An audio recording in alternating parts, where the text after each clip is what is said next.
আজকের এই ভিডিওটিতে আমরা জানতে চলেছি ইতিহাস, ঐতিহ্য ও সমৃদ্ধি, অর্থনীতির দেশ ইতালি সম্পর্কে।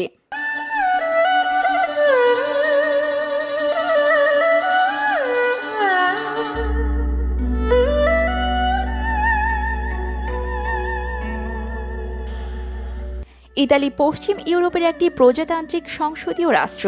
এটি ইউরোপীয় ইউনিয়নভুক্ত একটি দেশ। শেনঝেন চুক্তি স্বাক্ষরকারী বিধায় শেনঝেন ভিসা নিয়ে এদেশে প্রবেশ করা যায়। ইতালির মুদ্রার নাম হচ্ছে মুদ্রা ইউরো।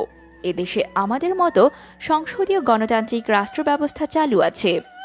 ইতালির উত্তর সীমান্তে আলপাস পর্বতমালা সংলগ্ন ফ্রান্স, সুইজারল্যান্ড, অস্ট্রিয়া ও স্লোভেনিয়া অবস্থিত এবং দক্ষিণে সম্পূর্ণ ইতালীয় উপদ্বীপ। সান মারিনো ও ভ্যাটিকান সিটি নামের দুটি স্বাধীন রাষ্ট্র ইতালি অধিভুক্ত। ইতালির আয়তন প্রায় ৩,০১,৩৩৮ বর্গ কিলোমিটার। অপূর্ব সুন্দর এই দেশটির জলবায়ু নাতিশীতোষ্ণ। ইতালির জনসংখ্যা প্রায় ৬ কোটি। দেশটির জনসংখ্যার দিক দিয়ে রয়েছে ২৩ নম্বরে। এর রাজধানীর নাম রোম। প্রাচীন রোমান সাম্রাজ্যের রাজনৈতিক কেন্দ্রস্থল হওয়ার কারণে এটিকে রাজধানী করা হয়। রোমান সাম্রাজ্যের ইতিহাসে যদিও ইতালি অনেক রাজ্য ও শহরে বিভক্ত ছিল, অনেক নাটকীয় ইতিহাসের মধ্য দিয়ে ১৮৬১ সালে একটি একক রাষ্ট্রে পরিণত হয়। বর্তমান ইতালি একটি গণপ্রজাতান্ত্রিক রাষ্ট্র। এটাকে বিশ্বের ২৩তম উন্নত দেশ হিসেবে গণনা করা হয় ও জীবনের মান নির্দেশ বিচারে বিশ্বের সেরা ১০-এ এর স্থান। ইতালীয়রা খুব উন্নত জীবনযাপনে অভ্যস্ত এবং ইতালির মানুষের মাথাপিছু আয় প্রতি বছরে প্রায় $৪০,০০০। ইতালি হচ্ছে ইউরোপীয় ইউনিয়নের প্রতিষ্ঠাতা সদস্য। এটি ইউরো জোনেরও একটি অংশ। এছাড়াও এটির G8, G20 এবং ন্যাটোর সদস্যপদ রয়েছে। ইতালি রয়েছে বিশ্বের ৮ম বৃহত্তম নমিনাল জিডিপি, ১০ম উচ্চতর জিডিপি এবং ৬ষ্ঠ বৃহত্তম সরকারি বাজেট।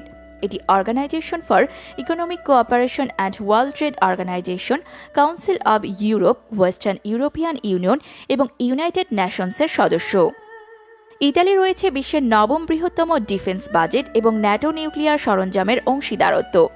ইতালির ইউরোপীয় ও পৃথিবীব্যাপী সামরিক, সাংস্কৃতিক এবং কূটনৈতিক সম্পর্কে বিশাল ভূমিকা পালন করে। ইউরোপীয় রাজনৈতিক, সামাজিক এবং অর্থনৈতিক প্রভাব দেশটিকে দিয়েছে আঞ্চলিক শক্তি। দেশটি রয়েছে সরকারি উচ্চশিক্ষা কাঠামো। ইতালির ভাষা হচ্ছে ইতালীয়। আনুমানিক খ্রিস্টপূর্ব ৮ম শতাব্দীতে প্রাচীন রোমে একটি ক্ষুদ্র কৃষি গোষ্ঠী গড়ে উঠেছিল। পুরো শতাব্দী জুড়ে মেডিটেরিয়ান সাগর বেষ্টিত কলোসাল সাম্রাজ্য, যেখানে আদি গ্রিক ও রোমান সংস্কৃতির সমন্বয়ে এক নতুন সভ্যতা গড়ে উঠেছিল। এই সভ্যতার একটি অংশ বর্তমান আইন, প্রশাসন, দর্শন এবং কলার মধ্যে টিকে আছে পশ্চিমীয় সভ্যতার মূল ভিত্তি হিসেবে। ইতালি রোম হচ্ছে দেশটির রাজধানী এবং বৃহত্তম শহর। এটি পৃথিবীর সবচেয়ে প্রাচীন রাষ্ট্রগুলোর মধ্যে একটি। শহর হিসেবে রোমের বিকাশের সময়কাল খ্রিস্টপূর্ব ৫ম শতাব্দী। টাইবার নদীর তীরে অবস্থিত রোম শহর চারদিকে ৭টি পাহাড় দিয়ে বেষ্টিত।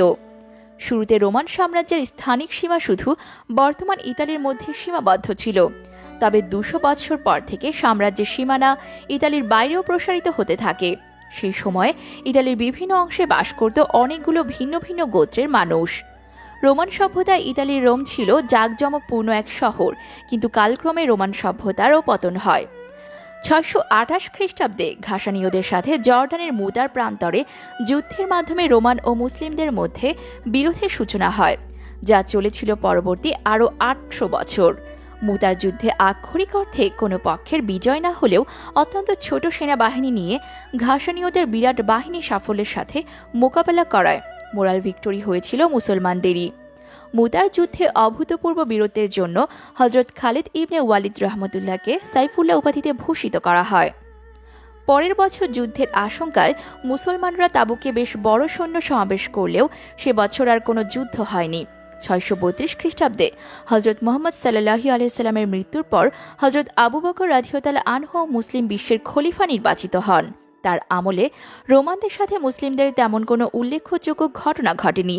তবে হজরত আবু বকর রাদিয়াল্লাহু আনহু এর পর হজরত উমর রাদিয়াল্লাহু আনহু এর সময়ে মুসলিম ও রোমানদের মধ্যে বিরোধ চরমে পৌঁছায়। ফিলিস্তিনে সংঘটিত আজনাদাইনের যুদ্ধের মাধ্যমে শুরু হওয়া এই যুদ্ধ চলতে থাকে প্রায় 2 বছরের মতো। একে একে রোমানরা মুসলমানদের কাছে ফিলিস্তিন, মিশর ও সিরিয়া হারাতে থাকে। রোমানদের বিরুদ্ধে মুসলমানদের সবচেয়ে গুরুত্বপূর্ণ বিজয় ছিল ইয়ারমুকের যুদ্ধ। সিরিয়ার দক্ষিণে অবস্থিত ইয়ারমুক প্রান্তরে মুসলিম বাহিনী ও রোমান বাহিনীর মধ্যে 4 দিন ধরে চলা এই যুদ্ধে রোমানরা চূড়ান্তভাবে পর্যদস্ত হয় এবং সিরিয়ার কর্তৃত্ব চিরদিনের মতো হারায়। মিশর ও সিরিয়ার মতো দুটি গুরুত্বপূর্ণ প্রদেশ হারানোর ধকল রোমানরা আর কোনোদিনও সামলে উঠতে পারেনি। শুধু তাই নয়, খোলাফায়ে রাশিদিনের সময় রোমানরা খোদ আনাতোলিয়াতেও এলাকা হারাতে থাকে মুসলমানদের কাছে। এককালের পরাক্রমশালী রোমানরা এভাবে শেষ হয়ে যায়, কিন্তু রয়ে গেছে তাদের কীর্তি, রয়ে গেছে তাদের চিহ্ন। এই তো গেল ইতালির ইতিহাস। এবার খাবার, পোশাক এবং বর্তমান অবস্থার দিকে চোখ দেয়া যাক। নানা মুখরোচক খাবার আর পোশাকের জন্য পরিচিতি আছে দেশটির। স্পোর্টস কার, নানা সংস্কৃতি ও ভাষা বৈচিত্র্যের পাশাপাশি মনোরম সমুদ্র সৈকত, আলপাইন লেক, আলপস পর্বতমালা এসবের সমন্বয়ে পর্যটকদের জন্য আকর্ষণীয় গন্তব্য ইতালি। দেশ হিসেবে খুব বড় নয়, কিন্তু শৈল্পিক নিদর্শন আর প্রাকৃতিক দৃশ্যের বিবেচনায় খুবই সমৃদ্ধ। আপনি জানলে অবাক হবেন, দুটি স্বাধীন রাষ্ট্র সান ম্যারিনো এবং ভ্যাটিকান সিটিকে ঘিরে রয়েছে ইতালি। এই দুটি স্বাধীন দেশের নিজস্ব পুলিশ রয়েছে, কিন্তু ইতালির ভাষা এবং মুদ্রা ব্যবহার করা হয়। ইতালিতে রয়েছে ইউরোপের সবচেয়ে বড় পর্বত হোয়াইট মাউন্টেন। আপনি জানলে অবাক হবেন, 6 কোটি জনসংখ্যার দেশটি প্রতি বছর 5 কোটি পর্যটক আসে। ফুটবল দেশটির সবচেয়ে জনপ্রিয় খেলা। এই দেশটি 4 বার ফিফা ওয়ার্ল্ড কাপ জিতেছে, যা ব্রাজিলের পরে দ্বিতীয় সর্বোচ্চ।